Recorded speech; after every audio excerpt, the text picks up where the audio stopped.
Impact News ki agenda Manipur miyang tabi punungpo aham tram oksari. Ngasi Union Home Minister Rajnath Singh laktuna Manipur da BJP ki vision document release saukre loina intellectual meet amo pangthokpaga loina handak lakudra mikhalas da BJP na Manipur parja miyam ki dam kari paikakani kari tawkani habna singbodo manifesto natraga vision document oina ngasi phongdokre hariba 24 page lamai kunmari panba aduga action point tara yawba aduga kogi area yam pak sauna Tarani Panda, Yamna Kupna, a quiggy Naineraga, Kariki Pekaka, Tabuk Torom Simiam, doing Tizana, Yarrow Bizin to Comeni, Nasiki Bizin to comment, Askimatang, the Canon in Nenaba, a quick studio the links liberacy, Igi,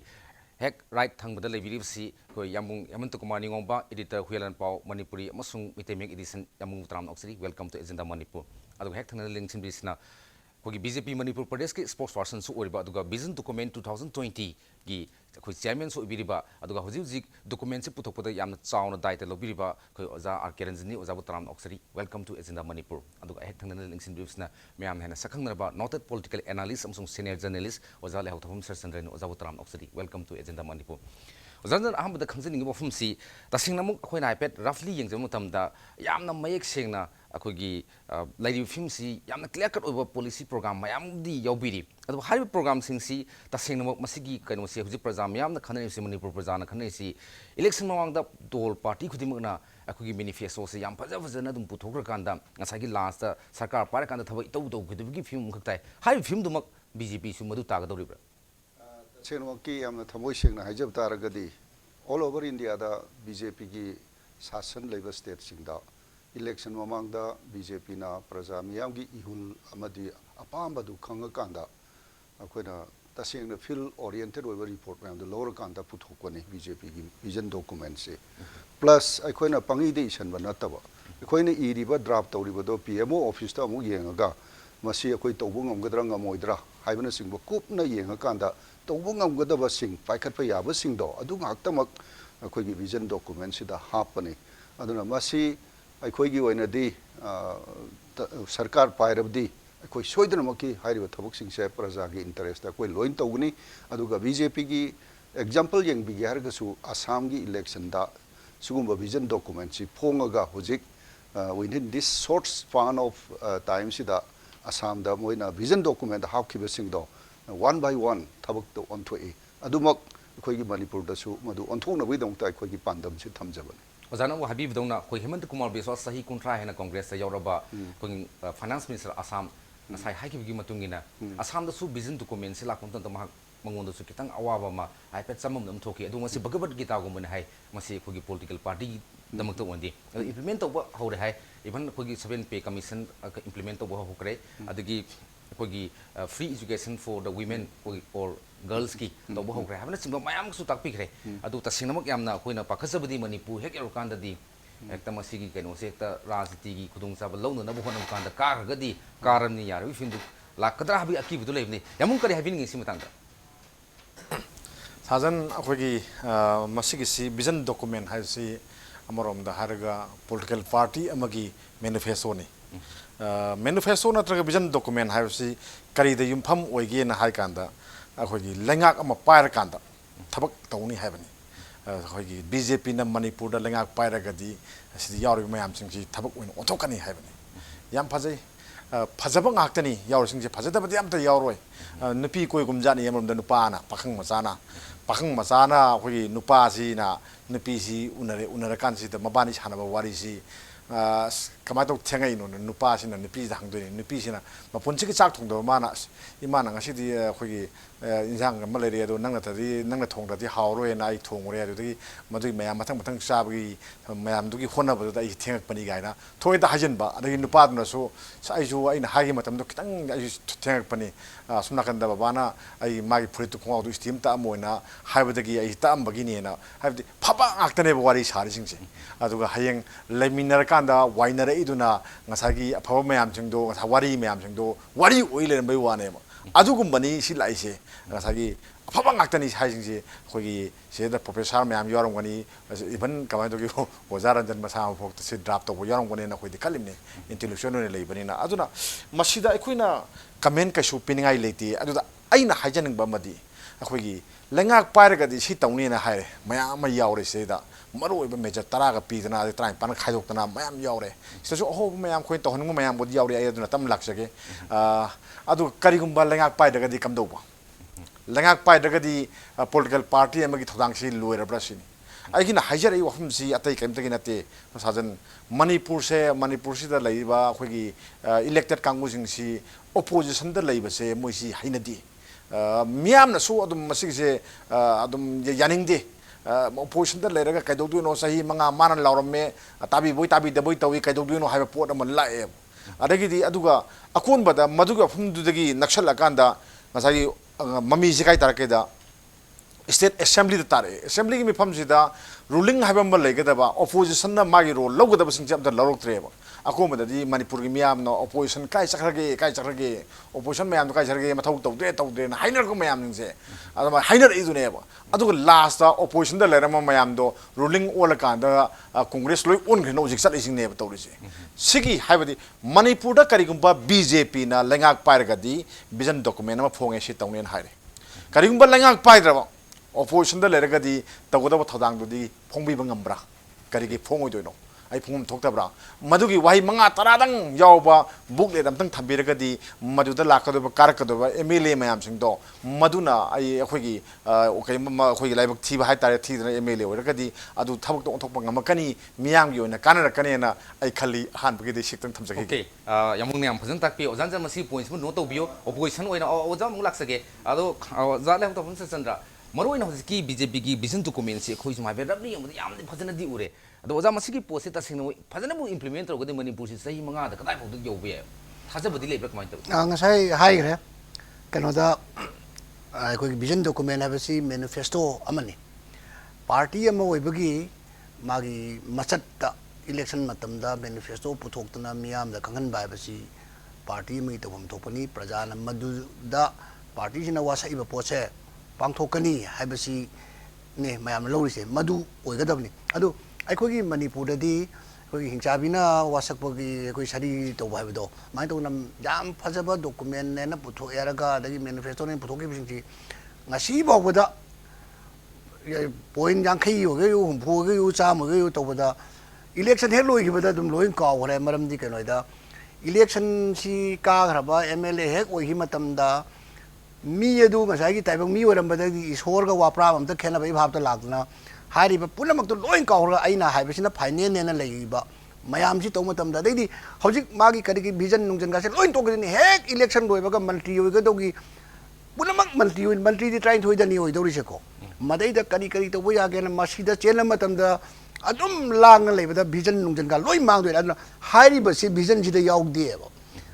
mantri mandon oirakpada ekoi chumaina yena ba leiroi khotloi ekoi amata oini khokani chief ministerial candidate ti tawroi haigre ko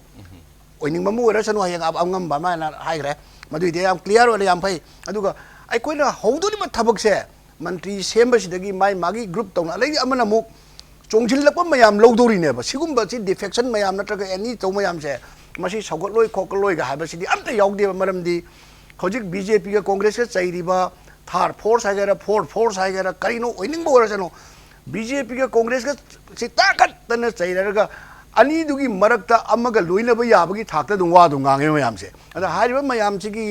bullet mayam se kapsil lakpada BJP gi vision ga se pumang mangi dai di tinubam boyar ke ko wadi war hobinu ko aduna kok sing ngawdori aduna anyway ai aphabada hajara kanda अखोगी सुगुम्बा document में पुथोकपसे याम फै फबा मतम जिदा अखोइना खैतंग चिंगनाबा याबसे point 10 अहानबगी सिदा commitment to protect Manipur territorial integrity हाइबसे मसेदा समली हाइना सोय हाइरानी अखोगी प्रजा मियामना मरमदी टेरिटोरियल इंटीग्रिटी ngakpa इंची अमा खंगदे लंग अमगी कनो खंगदे ngakpa सिदा मयाम लागदि framework agreement kari kari yauge du puthok wa haibane ba hojik tawrise masi madi puthok pasi ude puthok pham su khara wagani adai som nakanda akhoi gi fake encounter gi kari gi tawri ba wafam se masi hojik kanna tawri masi madi adum lakado ba ain gi oiba potni adagi highway gi protection gi gaina tawri ba koli sing se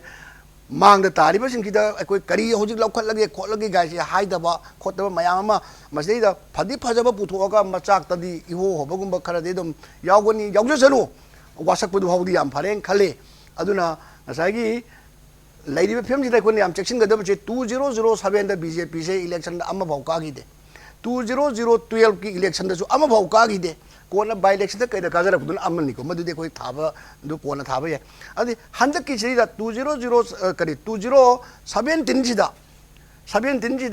BJPꯅ ꯁꯥꯁꯣꯟ ꯄꯥꯏꯅꯤ ꯍꯥꯏꯕꯁꯦ ꯗꯣꯀꯨꯃꯦꯟꯁꯤꯒꯤ ꯃꯈꯥꯗꯅꯦꯕ ꯂꯥꯛꯀꯗꯧꯔꯤꯁꯦ ꯃꯁꯤ ꯀꯗꯥꯏ ꯐꯥꯎꯕ ꯑꯣꯏꯒꯗꯒꯦꯗꯣ ꯑꯩꯈꯣꯏ ꯅꯩꯅꯔꯀꯥꯟꯗ ꯑꯃꯨꯛ ꯈꯟꯅꯁꯦꯅ ꯂꯧꯖꯅꯤꯡꯉꯤ okay यम नुंगाइजे ओजान ताकपी सु थेंग vision document सी blind document ओहेलुसे हैबनी हैबदी यामना फजब मिथाना येंगद पोसे अखोगी अमम ओइनगिबा हाइतारे अखोगी थबक्तुना पांगथोक्तरगदी कावरगदी मदु तहलोसे हैबनी ओजा मतंग सिदा मुक लाक्सनिगी वफम सी मरुइना अखोगी territorial integrity of Manipur culture and its people हैबसी मसी एक्शन पॉइंट समनाकद बुलेट पॉइंट कुंबनी याम डिटेल ओबदी मनुंगदबुदी यावरे मदो टेरिटोरियल इंटीग्रिटी ऑफ मणिपुर सी अखोगी not only in case BJP ने हंतकी सरकार से पायरगदी हंतकी सही मंगागी टर्म्स द टेरिटोरियल इंटीग्रिटी सी काहेलो है बनतबा for the last many thousands of years to come गी दमकता कॉन्स्टिट्यूशनल सेफगार्ड अमखक्ति मसी बीजेपी की माइकैदगी पीगिने हैबी कमिटमेंट दुरा करिनो ऐसे मसक स्टेट अखोइना बुलेट पॉइंट तरा सी नैनबदा अखोइ करमाइना ड्राफ्ट तोरकपनोइसे आई अंतंग थमजनिंगी फॉर द लास्ट 3-4 years असी after MP election ko akhoi the assignment si tawire vision document ama state ki draft tawna bena and with the advice of the central leadership aduga PMO office ki advice matungina cut and paste na tabo across section of the peoples aduga different landscape the salaga how the peoples are surviving my livelihood si kai dori ge se study taw haidana khoi si sei hum kai si tawune aduda across section of the peoples different ethnic groups mayam si unarokanda makoina 21 issues e koida arise tawi humso ibar koina unaru mi sing sina kuma panni moina harko point sing che state sigi koina pami se sini hai se praja ko una harko to koi local le adui manung dagi koina 21 si dagi 19 si sub heading moina koina pukhale kare haini chapter moina adui matung da chapter si pla par kanda koina yauri se 50 micro items ni each and every item sigi kupna koi loina ibane madugi manungda koi local ibane ba tarase adada hujik panbiri ba kaino se farm commitment to protect Manipur's territorial integrity culture and people haibase mi pum khudi bangna Manipur da leise except few sections of the people aduna tana territorial integrity thugai ba pam dev peoples ke apam ba se sap tawno widam ta political party si leiri ne ba adui mathakta Bharatiya Janata Party se ai naham suma phom da panjagrabani is a national party with a regional outlook haibani lam dugi leiri ba apam ba do national level da puthoga madu akhoi gi jati gi oina implement tawna bu hona ba adugum party ne ba maramaduna BJP na kari karmai torga putholo ino haibase masi akhoi ne yeng ba taragadi mayam su loin khangbu poni Manipur da leiriba praja se below poverty line da leise 70% amuk leiba then duga akhoi gi proper water drinking pidab se akhoi loin khange ba sugumba mayam se cross section dagi unar matung da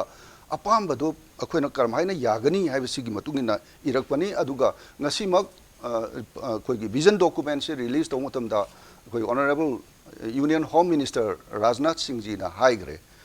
framework of agreement tawkas da even a single point of territorial integrity thugai base yahuloi hai base mana seng na high gram na media am cover to girong baren khali the same thing khoi gi laiba political leaders sing the national president su high gram na ba khoi gi di amakhak lai BJP gi di atai party ga mana de khoi di party sina ngang base party du bu pari ba government adona implement tawroi da bur de khoi wa ngang de it's a best example okay ozan takpi do ngam phaje party na high हो पोतो party दुन implement तौद्रगदी मधु तौरो हेबने हाबदी मागी promise to keep तौ हेबने तो लाक्सनी वफम दिंग साइ अखोगी territorial integrity सी सही गुदिंगी ओइना अखोगी territorial integrity सी काहे लोइ ngakane सी every political party गुदिंग की अखोगी पॉइंट कौता दनु सिनबगी पॉइंट म लाइ अखोई इतततना अखोगी फियर साइकोसिस सम एप्रीहेंशन म लै पोसे मसी for once and all masi tok na bidang ta BJP ki government ka constitution amendment ni khangda amani khangde masi ki post ma pura kano to gi phibum se BJP gi mai kai digi di lai tabra adu study tawgani the constitutional protection pinanabagi poto ko study tawgani but at the moment hojik lairiba constitutional provisions sing asidadi aikoina good governance am lerba proper responsible low government am lerba adorba the territorial integrity se masta attempt tawro oi thugaina ba temsing nar oi haiba se mase khoi hygienic hai ba maram di karigino da BJP ki government sing sai am takpi gre kaino tawba kare haigani akhoi ki phajaba praman ga pidana madu BJP dadi Laibak ki praja ki people oriented pro people oriented party ne ba marmaduna praja na pamba to bai ba se akhoi gi di ithau ne ba aduna sahili sang sina many parties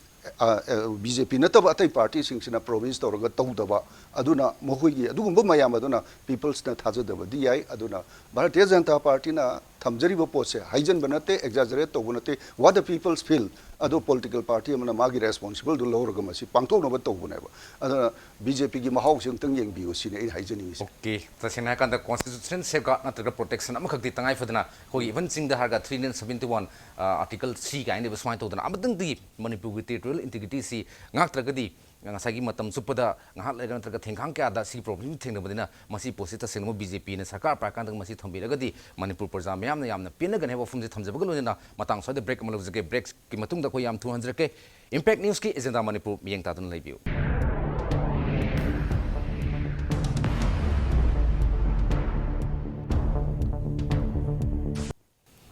break ki matung da agenda Manipur miyeng tabi punpo amangkan hatram oksari yamo hojik se maroin illegal immigration and infiltration migration and infiltration in state ki matang da akhogi indigenous people sing si akhogi appropriate legislation ama semaga continuous pressure through illegal migration since 1950 habagi matang sdagi akhogi yelhumi si kannanaba habi wafum khak yauri aduga police post station border town more mauziribam illegal immigration si thingna da bahai masigi police post de hana mau jiri bam masung more ji leibran khali adu illegal immigration di thingba dingam de adu 1950 habasi masigi post da sai na bele gidna Manipur sakana pass to bangam kidam aduna ataki BJP no ji illegal kogi migration si thingna ba yoriba vision document yoi post katai how the feasible oin lawi masigi post yamna luba wafum amani wafum si Prime Minister ki level yoraga lepna bani hire bani na ai ahamada ai masigi vision document si ai thagachari adu akhoi yengadabadi akhoi yumthang na badal leriba Assam se Assam si da 1951 si beziar oibiu hai kanda ohenba namgide 1972 da handare ini then Manipur ki soda mangai akhoi gi marui badi akhoi ni si yellow me se kanano hai basi bokta identify to bangam desini yellow me na tabana yellow me saw mayam khoi sta leri ni jik leri je Nepali da su dungai de top kangu da sungai de leri ba mayam Nepali da su Nepali group khar de dum leri me ha ba dum khoi dum khangi mayam mo ji wathok oiri sine ba aduna sida 1951 na tabada 1950 na mamu kakhallaga BJP na hodore se ID Pandora box ma hang pani na ID lawi aduna masina Manipur da hue and the cry thon na bagi masak ama oira kadai na khali kangbu amadi yam harau nani akhoi ju sa jo harau jai nakhai sengba akhoi gi pot amadi na BJP na khoi kantok kane na photopang ngamne na khali aduga maru erdi akhoi gi ngasai gi lo de dum leija bani da akhoi lo se ngasai gi mayam na takpi re kan vision document da sungai re ngasai gi mi pharaga hat pagi matang ma yauri se akhoi gi logi matungina masi adum tokjarkada pot amani BJP na suk sangmasi kaimta madu matang na thabak tawrokte na haibi ai nagoi se tawragasu akhoina khangdabadi oirambe ai tawragasu adu laiba poti ngasai jam samba wakat amadagi mathang mathang lakana supreme court yorkanda indar ineba kanano du hero si kanano hakanda sungkham daigidraba sanjit se magi mama tara tombi sineba akhoi myamna hero ne na udoise magi posina mati ma lo da lakpani lo na ne takai re singje ngasi akhoi myam uri singji logi pungak taneba lenga ki di amata udrabani lenga na loba decision si de khoi udrabaneba ado phai BJP na tawni hairse ado logi tawm dokpodu adum tawjagada potu so amuk hena mathau hapoina thabak tawni na haibasi yam nungai aduga ngasagi mituki matangda police na malaise ngasagi outpost da police mayam hanga so ba police hojiki police haibasi ku yam luri se moigi mathau se tawgada mathau se tawdra lupa yakhai la horaga mi ma thajalak pa ya bagi moi ka dobagi amang mado moina khangudra ba adagidi lambi da cheliba gari driver singina kangla tombi dagi natragana kanodagi ne na yawni na poraga imphal pio patana mayamna thingni na swaida hundumba akoi leiriba oh mayam singse karaida leige se asu hana thidok akoi mathau ta habadi efficient oiba mathau masak khangba maribak maramda munungsiba police to adune ba khoina mathau taraidi adu hana attack togda baneba adu natana police force mayama boundary da hangane na ngasagi mitop sing di boundary da nata su sang pe keno habadi ngasagi check post nataba uda huran bagi lambi bu thingam brene more gi check post laktraga lore asongi ukhulum da la lore keno lambi suk sang bu saman khangam ro ngam ponte ba adu hojik su lai jung adai jeri bam mom da su dungai re more da akheno da khojeri bam gi get da sang daga su barak turen da hi honjalaga ti pai mulum da tamada lakpa yai picture lay hai one lambi di aduna khwaidagi hena masigi effective oigedabadi ngasagi kanose akhoi mathau masak khangba ideal oiba police officers singse laina na ba hona gani na BJP na wasak pana sumne na khali aduga vision document ki matang sida ai amani tang sum thamogi gena tagadi matam je phangdau mande aina pamjabani yamdi phajab mayam yaure hapana hodabu su eram gani gamenam paragadi mai tom thok mayam su lerang gani akhoi Manipur ki ngasagi semit loan se akhui adum tangaga akhui minai dong na ni raga hingbagi film se adum madudagi kokna ba BJP gi masigi thaurang se akak na ba thaurang se kharabudi masa masa sida phagalangani ha wani adum badi akhui u phangde hoji phawda khwadagi maruina akhui po se semit loan se ngasagi mipal tang da ba mikha pon da ba mingon da gi bikhari uidana ba magi system ma akhui kanona BJP na sangatkani ha portion tang ai proudly am tang ai hayaning bani maduni akhui na miyaw na pamide natragadi yengse akhui ngasi ngasagi budget maya yorkan sida delhi na kya pirakre adagidi utilization certificate kya thakre akhui adagi plan tong matam da center gi plan maya am da thabak taw lere akhui manipur government se government na thabak tawre na estimate na phogi mayam je wajan he khangbiram gani central project akte center tharak pasa akte isir ki pasa lei ponte adugi thabak to moina sawidaro na thabak taw bangam me haibani ai masidi thabak taw bangam ne ai lode ngasagi state ki resource se hengana na ba posima mas uda ba se ai masi am nungaite adagi then number 2 da akhoi longmi gi mayam yaure organic farming gi matang da mayam yaure aina hayan jani bai wani ko masigi se adum khadi dum yaudam te yaur yaktani akhoi gi budget segi total allocation je masigi sara 30 gumba na daga sara 20 gumba agriculture sector thadani gaina budget lomta lagadi yam nungai gadam ni yengse akhoi agriculture sina akhoina manipur da lai thok piri mi si half tangkhan pirin hayai ne bo ado ngasagi lomi simi singi yaiphabugi nataba ngasagi kamai toraga moi agriculture sector si sakho kadage adagi mingonda import tawdage potok yam potokadage ha posema akoi sida mayek sengna yaudaba se ai masim tang kadang haptam biramadi ai nungai ne thamjage yam hujik haibi gribasi tawhaning ba ngak tani ado akoi welcome tawjai tawbudabu akoina ngasi puthoi basida say for example ngasai gi 1950 hai se masidi finding mayam am leram ne manipur da karam kandagi mitop changa ga akoi gi indigenous population da pressure pige se koi khange ado 1950 da onward changa iba pressure se masi karam legalize tawraga karam haina ease tawgadagi hai bani aduga police force ki matang se akoi gi specially dedicated for the immigrant mayam lakpa se either maybe labor oigera kari oige ke changai mayam sing se masida specially dedicated tawba say for example in jiribam da police station su lai aduga foreigner sang pugi check tawna ba check post su lai adumaina classify tawba dedicated tawba photo thamgani haiba ge koina panjabani aduga hoi mipung khuding magna mitop changak pasi thingba pamagadi manipur da leiriba the so called indigenous population sing asina pamagadi government ngakte inthokbu why they participate to sit check to the democratic system in the past to bira agadi koi BJP na pamjari basa masi phajana implement tawgani miyam gi aphabu oigani haba aduga economic development ta aikoina piba yaba porse trust se kari da thamge da akoida hujik like su herba mi 7.5 lakhs educated lay masing asi phawda paliba sarkar sing haukiba singna su policy ama phawba tawdana masi accommodate tawna ba natraga job opportunity pina ba tamde maduda kupna khalakanda madu so muk background da khoi act is policy gi laiba mayam asigi background mayam asida khoi gi opportunity do harness tawrakanda khoina tawnu hona bani business promotion gi khangde amoi khangde modernization of agriculture tawraka hena cash crop or paisa phangba yaba pot यामना कुपना लेगरे अदुगुम्बा मयामदा अखोई सोइदना implement तौनी even agriculture दसु अखोई याम कुपना हाइबनी अखोई नेटिव प्लांट स्पेसीज सिंग असि भावबा अखोइना मासी प्रोटेक्ट तौना बै वाफम थमी लोइना अखोई मॉडर्नाइजेशन एंड टेक्नोलॉजिकल इनपुट मयाम से पीरगा अखोई एग्रीकल्चरल प्रोडक्शन प्लस अखोई कैनो सिंगसे मरुना अखोई एग्रेरियन हाइगद्रा नत्रगा एग्रीकल्चरल पॉपुलेशन सिंगसे मासी अपलिट तौनब लै मासिदा अखोई खंगदौ लै प्रजा सिंगसिना पोथो हेना पुथोंनिंगसु हुजिक टोटल एरेबल लैंड असिगी 86% दे हुजिक फाउदा इथै लोकोंगी खुदोंचाबा पीदे अदुना पीरकांदा अखोई एग्रीकल्चरल डेवलप तौननब असिगी स्कीम मयाम अमा अखोई थम्मीबा बजेट तदि of course budget to the हुजिकमक अखोइना हाइबदि खितंग प्रीमेच्योर ओइरनी फजबुदी फजै 12% थम्बा खोटपाइदो अदुदगी हेना थमकपसु याय अदुना मसिबावगिदि अखोइना सुमाइना थमजबनी हाइबसे यमबुना हाइबिसना कनोने मरोइना सेल्फ सस्टेन इकोनॉमी अदु ओइननबने मदु ओइनबदगी अखोगी मतम खुदिमक्ता अखोगी सेंटरदगी मिपान तांगदनबा अदुदि अखोगी रिसोर्स मोबिलाइजेशन अखोगी रेवेन्यू अखोगी क्रिएट तौनबा अमसुंग सेल्फ सस्टेन इकोनॉमी गिदा बीजेपी की विजन डॉक्यूमेंट्स दा मीटिंग से कदाइ फाउ साना थम्बी अखोई last point the source of revenue source of finance काइन हाइरिसिदा इंडिया दगी टोटली अखोई लापदु नते अखोई की पार कोलेक्ट तौबा टैक्स कलेक्शन दनि खंगदे रेवेन्यू कलेक्शन दनि खंगदे फॉरेस्ट की कनो दनि खंगदे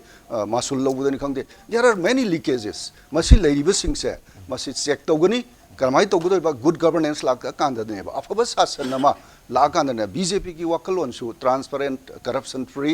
अदुगा गुड गवर्नेंस थंबा सिनेबा सेंटर द तौरिबा सुमाइना सेंटर की लीडरशिप मखादा स्टेट तक नसाई अतोब अतोब द संगा विजन डॉक्यूमेंट पोलू तौगनी गायबदो बीजेपी दि it will not be happen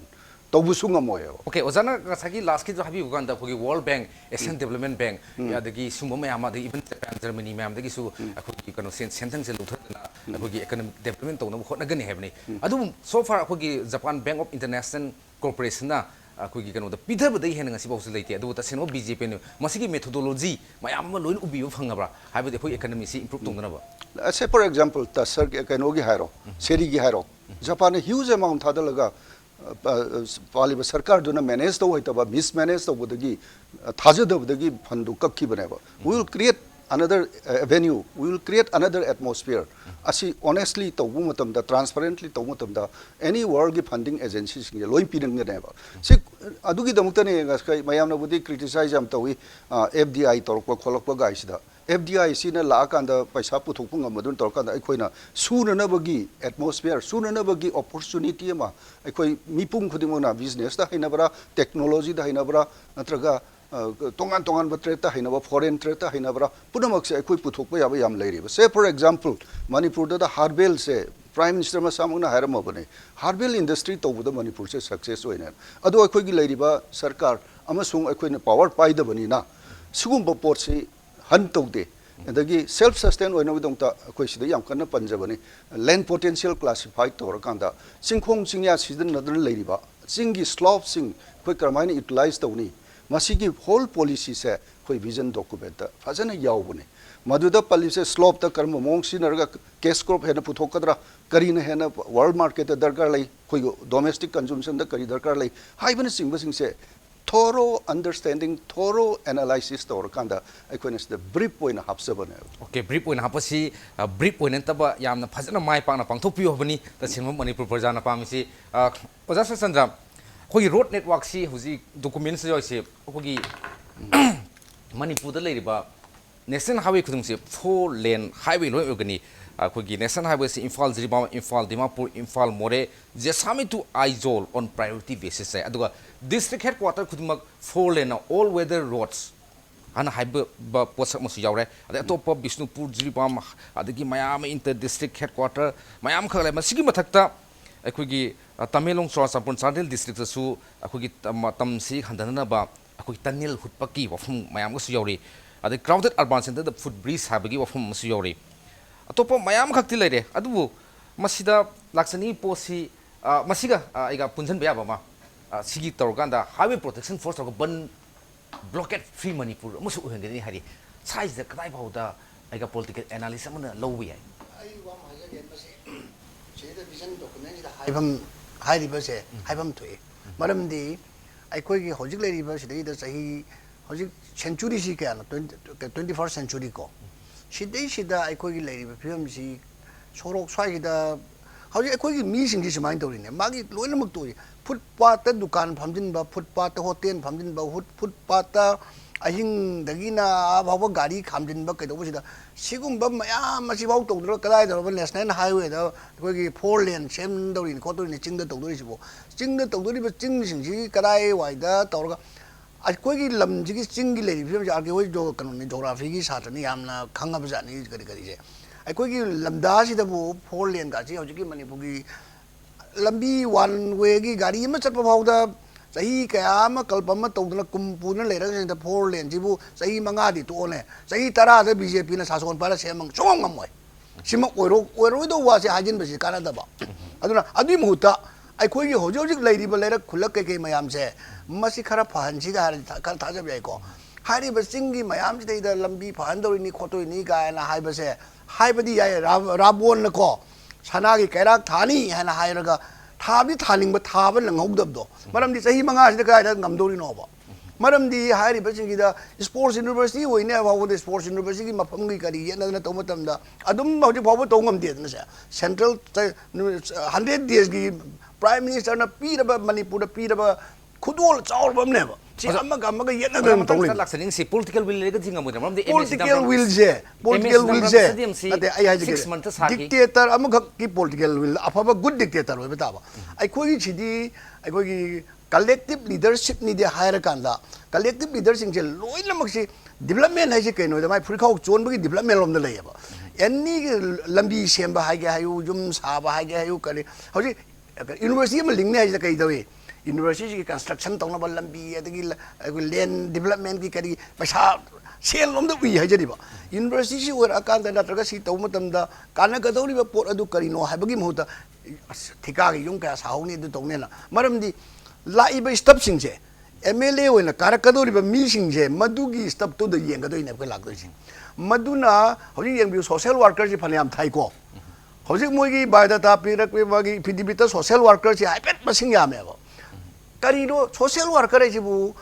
लंबी अखोना आगाम सोशल सर्विस तौबा स्कूल की लंबी सेंबा दे वाई सिटपा नापी का केका सेंदोक खोतोक सोशल सर्विस नि social service तौरिबा Midu social worker नि हाइना हाइदौरिब्राबा सोशल वर्कर मीन्स मा थमुई सिंगम चंगी मा हुरालोइदबनी मागी मरनाई गोबे इंटरेस्ट खलोइदबनी गाना मयाम लेयबा मसिगुंबा मयाम मसिगी स्टप सिना हुंफुजदा मी क्यानो लाकदोरि ओंदे येंबियो अदु अखोइगिदी मदुगुंबा मयामना मसिंग हेनरगदी ओजाना तापरी से या मरुइना मरुइना तसिना कांदा ऑल वाल इन द न्यू बॉटल स्टप सिंग से केमते खेने दबगे स्टप सिंग से हौजिक लाई बे स्टप सिंग जे देंगन लैग्रबा लैखोम सिदगी हंदकी इलेक्शन ममांग सिदा खंगेदना से इलेक्शन ममांग सिदा कनाना अचुंब तौरिगे पार्टी सिंग सिदा एनी थो बसे माय मागी हेक्ता लागा खोलगा चुमलगी पोल लागनम नति मी लागनरे हाइजरिबा मैरा तौरामगा असे सिदगी थोरकदौरिबे स्टप सिदगी कारकदौरिनेबा मदो लकी ओइदना अफबा मिदी ओइसनुको अदुगा कया यामना अफबा ओइदौरी हानगी अफबा MLA सिटिंग MLA मयामम लेको मखोगी मतमदा कया अफबा तौरगे मसी लोइन कानी हाइरिबा कांग्रेस नको मसी तानजादना मो हलागना कमदौरिबा BJP की अखोगी हानगी टेस्ट तौद्री हाइरिबा कांगबु का अदे टेस्ट तौबसु यावरे अदे BJP की दि अनोब सेमकदोनि सिदैदा हानगी स्टप मयामदुगा जानसिनरगा कया फन तौदौरिबा गायबा लै अदना मसी पुनमकसे लोइना चामथोकांदा तौदौरि सिदैदा चाही मंगादा मसी तौनी हाइबसे मसी मदी मंगदुदी मंगसी राबोंदी तहालोइसी अफबदी दमकता मंगसी याम फजमातनी राबोन तहालोइसी हमने ओजा आबियो अम्बिरिदो अखोगी हौगिबा ट्रेन सिदा तौगिबदुना अदुमक अखोगी कंसेप्ट तो अदुम लैबि वानी अदुगा लंबी थोंगी सी 4 लेन सेमनी हाइबसे मसी याम थुना सेमकनी सिगी दमकता मयाम खंगबिरमने खले आई रिकॉल तौजरबदा नितिन गडकरी लागा अखोगी नेशनल हाईवे सिंगी करी प्रोजेक्ट 22,000 करोड़ पीरे मसी स्टेट गवर्नमेंट हुजिक पालिब सरकार सिदा पीरगदी ओइरोय सि खंगबदगी नॉर्थ ईस्टर्न डेवलपमेंट अदुदा सिनरी सिनेबा इंफ्रास्ट्रक्चर अदुदा सिनरी दुनेबा मरमदि अखोइदा लेरिबा ट्रेन से मसी मसाई एगा सर हाइबिरबा पुरखाउ चोनबा ngaktaनेबा अदुबो अमदि अखोइना पंजनिंगबदी भारतीय जनता पार्टी दा फतबो मयाम संगगसु अइना वक्ति फागी द ओइना हाइबदि आइदि हाइनदे अदुबो सुमाइना हाइनै नालागी सिंदो गंगा तिलदी गंगा ओले हायबो गंगा जोल ओलेबा अदुना अखोइ आशा तवी लाइव सिंदो गंगा जो लोइनो ओन गनी है ना खाली ओन मंगम द्रगना मकोई मधुगी मतिक चाबा करे है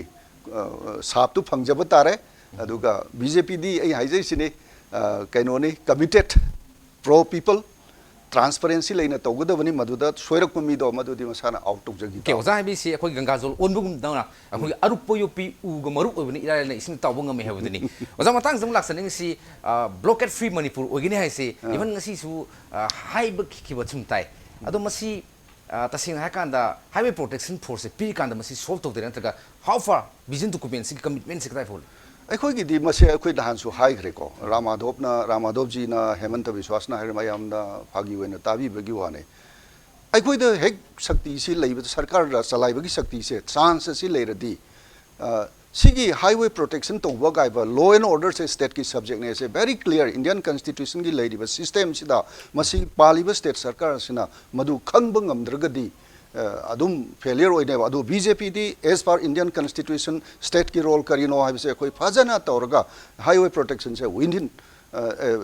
karehani within a shortest possible da koi clear oibung ngone ba protection force hujik su no no sem da ju yai keno leiri ba IRB khangde ama khangde ma si dedicated tawraga adum tawbu ya ba po ne ba kasu leiba ponte hujik 275 companies period leire kadai de scenery ge ba koi kari deploy tawri ge ba बिलामती सिंगबै सिनाब्रा योट सिंगबै सिनाब्रा नत्रगा अखोइगे FCI गी सिंगब्रा नत्र पेट्रोल सिंगब्रा मसी हाइनर कांदा हुजिक खरे खरे तौरकपै वानेबा this are all colluded coated तौरबो मयाम सरकार से लेरिबिसे ट्रांसपेरेंट ओइदबसिना सेंटर न फोर्स पिरबाबुदा मदु एनेक्ट तौबो ngamdaba अदुगबो शासन नेबो जिक लेरिसदि ओके यमवाइ बियो की हाईवे की मतंगदा सिपाही पीबगी मतंगदु खितंग पलमद्रगदि नुंगाइतबमा फावी कनोसी आईडी सेंटर ना फोर्स पीबनी अदो पीरेसी हाई कोर्ट की याथंग पीब्रा हाइबा पोट अमखक लाए अदगी हंदकी अखोई कनु मयाम पेट्रोलियम प्रोडक्शन पुसलकपा गाड़ी सी लेप्तना लाखोई मतंगदा हाई कोर्ट ना मखोई सिल लांगेबा कांगुसी माना अपेनबा पोई गाइना फोंदोखिबा ऑब्जर्वेशन तौगिबा मा आई लेइब्राइना खले अदगी पोतो मा खोय अमतंग निंगसिंग मिनसी सीमा अदगी अइना विजन डॉक्यूमेंट से आई तसेंगना आई टू फ्रैंक आई सिदला कांदा आई उबने सिजु वजारदंदगी अमतंग फंगजगी निजबनी अदुग फंगबनी आई गातंग सुम अथु काई ओइना पाब तोइदा खंगे सिगी तरा सितसु को याउदे अदे अमस्तसु याउदे करप्शन से मणिपुर लेबा अनाबसे लॉ एंड ऑर्डर की अनाबदी खरबो फरेको ngasagi akhoi kangluk masel gi makta nungsinadabagi pot ama sidi yam kana leire sima adagi corruption free oin gani ha pot sim tang yarom magadi nuai jagadab ar manipur se akhoi karma phim da lege sidi loira bani ko manipur se nepotism habadi misang mikhai naiba aigi migi khaiba aduga sel yaud ngai thabuk tawdo mayam leise masigi matang da BJP na wafam masiram ta paramdabra good governance na mati mapali adudi ngasagi mati khara yaubududi mapung phana yaude adudi cover ne manung da lei report mayam tawda mayam leidna haise ko lok ayuk ta lei ate mayam lei ngasai khoi manipur su lei si sanan gani khonang gani na haiba mayam masi ai khara phajana hayening ba highlight wa measure oina yori ba tara se masi da masi yahong ga da pot maneba aduna kramai tok na BJP na ithok piramino ai masi ai masa haje dun ko ahambada ai yamunadi yengde yamomuda akhoi number 8 yabuda investigate fake encounter and the corruption cases and punish the guilty na punjin kibam di yabumal sumes da masam di yaure masagi magi way se nasa khoina ngasai election commission hai su sini aina manifesto ma phong matamda wahum khara yaure ba sofum se tabak ama ina yumam scheme mam salaini or nataga scheme tawni haragadi tawudu potu kare pasano hai podama kamai tawni hai podama adugi potu thammo hai baneba adugi potu adugi yawi motu da ngasagi wasak pan hen taw mayama yawrise hoi akhoi civic life enam yawbuni adugi 11 to the setting of a separate vigilance cell to deal with corruption allegation in each department aina yauri se masi sisu adum corruption yam nungai aina luxury se sai sa haju na hamada manifesto se nije bani na ada aina pamja bana sini laisina na khai seng ha akoi ki kano se Delhi Special Police Establishment Act 1946 se manipur da extend tawni matam lem khim extend tawni na हाइबदु पामबगी वानिदा आइन हाइजबनी हाइबदी at any cost at any time CBI na kanagumba ma hekta sanja thumja tawbra thiba khopa ma taw mara leba ma taw phaba yaba se minister ni khangde political party ni khangde amani khangde dag long na phaba yaba se adugi kan se ek se manipur establishment tawni ya po se vision document da happening bai wani da adu yaw da wi wani haijiris Pasang sagi ai gi mota fake income counter gum se mara leba se guilty me am se punish sawani the corruption case solve tawne adu apet jam thuni yang man gibar khande within 1 month solve tawani ka habisi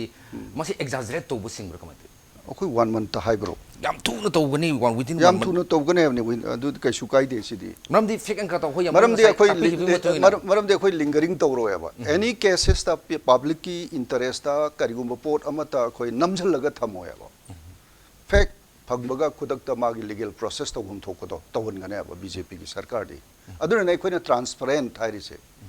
transparency lot na thamaga na ti real tawre na adu tawdana bane ba BJP ki sarkar la ibsidi okay classing na matam som la sidi to ojada khangji ni mo myam khak lai maroina akhoi gi free education for girls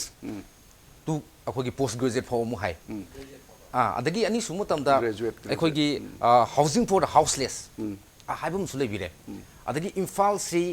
magi border kanu sida kitang laptop satellite towns am semkat kani habigi wafum kak su yaure simba myam kak su yaure ado mayam di dama dama di lei di masi matang si kitang elaborate to prepare gadra say for example hujing imphal city si Delhi da New Delhi all Delhi leidana adumai na khoi anouba matam gi wakhalon khara khoi thokpa summe ba imphal da sum concentrate tawdai sarupudi somewhere mafam saba ma da new imphal gi concept am torga with all the modern amenities ma'am si piraga public sing si lungai na bi wakhal khoi kai do bui khaloi dorino ek is policy la matam da khoi imphal si sum nai legidra aduna sugumba future perspective yauba adugumba vision nama akhoi thamaga akhoi wakhal tawrakanda madu chawkhana hoda bane aduga satellite town se imphal kakta semaga di yaroi satellite town se thawal khangde bisenpur khangde punamak se satellite town se uplift tawdragadi imphal the more and more concentrate tawrakanda khoi gi kari haini urban life se pollute tawra aneba urban gi real mahaw adu phangba maroeba aduna masi punamak si totally yenga matungda bypass kadai semni ring road kadai semni sina singba mayam ama khoina even the urban activities are classified tawraktane ba kadai dana kari tawni adai dana kari tawni haibana singba mayam se ado BJP na sarkar hek lak padagara free education for girls style hai yes masi masi khoida paidra su dum yai adu prime minister gi magi kari haini scheme sing da yaw le ro pone madu khoi state ta effectively tawni haibane khoina hairi sigi matang se housing for all have se Indira Awas Yojana akhoi gi prime minister gi kanon mai pe kanon ni mai scheme ni aragi nupi macha sing su like taman gane se kan do bani asi anouba kanon nate masigi se adum ngasagi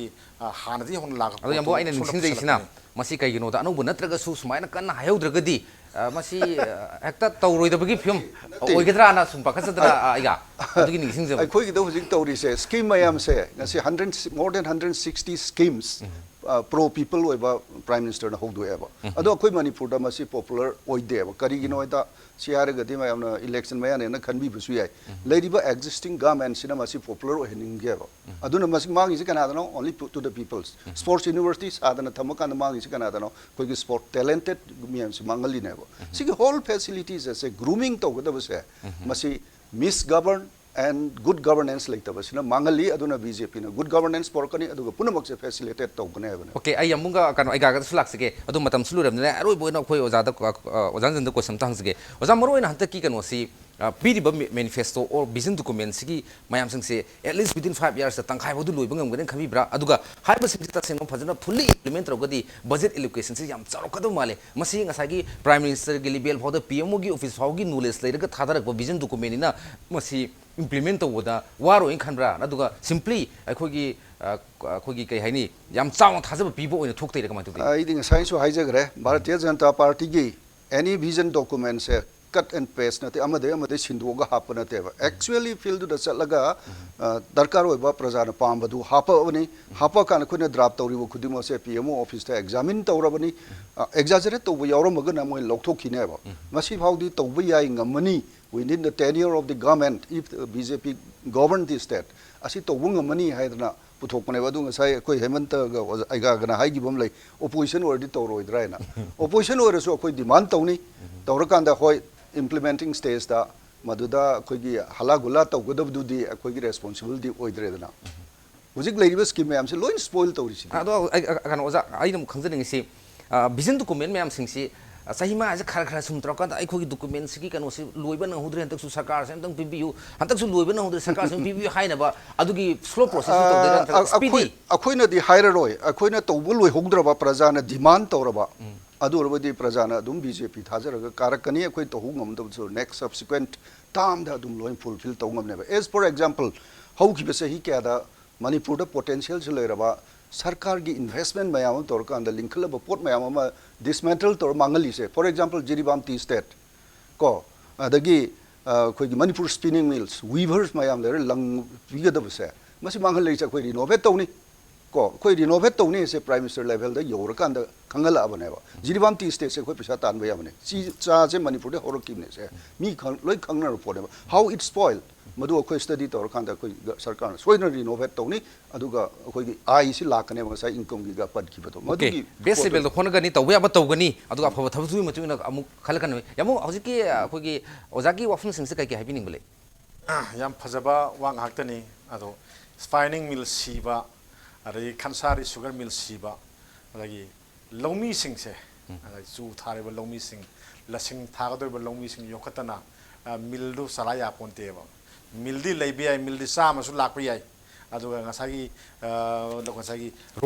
raw material sing puthoi ba mafam sing do sembi draba thagadro ba lomi sing du gi punsi rol do fagal handa taragadi karai dano sini karam ba factory no hingadori ba sini hundung sida leiba sida sunu nung mayam Manipur da pummaga leiba sunu nung mayam si Manipur gi miam se machine sahi kunmanga kai phammaga sabada konaga da sunu nung Manipur da pumma leiri mayam je sibokta ngamdi sineba karana hai nation ayna ni hai karana hai gamena mating lete tawini hai karana hai adugi gamen tuna tawini hai sum mayam leiri sineba akogi ngasagi posting ti aduna khwaidagi hena maru oirdi ngasagi industry link basida raw material singse asigi siga yamna sanaba mukhi industry link matha matha utai aduna ngasagi matam jil hoi all concept the raw material and transport high hujikti as Japan gi poaching si outsourcing haidana low in a labor ship oiba jaga do loin tor tor ga world dominant tor for example koi Bombay natraga Maharashtra de cotton lorga salai ramina spinning mills aduga pothok puthoroi ba pothok singa do madu koi gi mapandi pusul ko lang dagi hena koi sida sunga du hena hong na pirame ba pisa bi singa yam pam lorame ba kamai mangang gi ge duna topa mani aduna committed oraba hundung gi suling khatpa dei Jiribam tea state se kari ge koi toroi dori no matang sida ai matang sida kanam tanga objection din natti khoi yengse ngasagi ai khoina sida yam wana putho airport mayam mai ben mayam singsi gi sai khwang na saba phirol singse wongkham phi si hingna bane na khoi gi sumda thoksil mayam masalai dana adagi lalo bo yaudana school uniform se phanek ogadam nen tawre phanek si kadore oire kan da kadore akhoi na sumna kan da khwang na saba da lupa samnga yon badu asumna kan da lupa sani da pusale me kanoda adugba thoksil amasu semam thoktabra mayam ma khoi gi kanodi akhoi gi lomi sin missing adagi da khoi gi pisabi sing si kana hapon ha kan da thoksil sem da banane ba okay feasible or effective policy mu takar ohebene adu takar le aduna adugi ngasai kanodu suniko ngasai tea state surungai re tea state si ai yam toina sa report mani tea state se akhoi seida lai ba potuna hingan re aduga madugi potuna mapanda yole samana mi yolore adigi namdhabi re kunthra pire logo da moina kunda piba tranga da piba da odagi thabiu yadre sing post ni kramai to goda yam mechanism mayam le masi mechanism je adu den mieng sanganingi habi mana yam holistic oi besang bi hobne ado aiga matem tang habi ga masum kaitang sang haijage maramdi kano le hojik akoina yam wangba thak sida khanaba sidi mi yam thorakani aniyamba thak khanana mi se yam wa le ko Manipur sida maramdi keno da ngasagi singda leiriba keno sida 4 lane gi lambi sembe mota lane ani dang phajana chatpa yana lambi sembi raga lane atop lane ani gi thabak sina Imphal shor si expansion tongna ba khona ba tongda di high level lane mayam di lakador ba gari sing mi sing do kada wai dei chattori aduna anoba city ama semu ba da su objection dum dorokani maramdi loinamok si amaga objection lagani aduna Imphal city si karmain to na masi expansion to na anoba modern city mo webe ya bai thakse hobi yang view kaithian amas kaire kaithian amas semna loi nong ta atopa kaithian alternative am sana matam da sorok to tawe hajari ba masi bu karam bada BJP na chahi tara manga da kokpa ngam gadra ba adu ro boidi kari do goda ge ba se masi vision na radi mi yeng asan ma mi yeng du vision kawi madu gi vision do yaugde masi yahun thoi mate local interest ta yaug do mali chum chawla delhi gum bagi mi yeng da sarkar si delhi ro da pai mi yeng Mali, ade amana belly the lady people sing masi congested or a comatum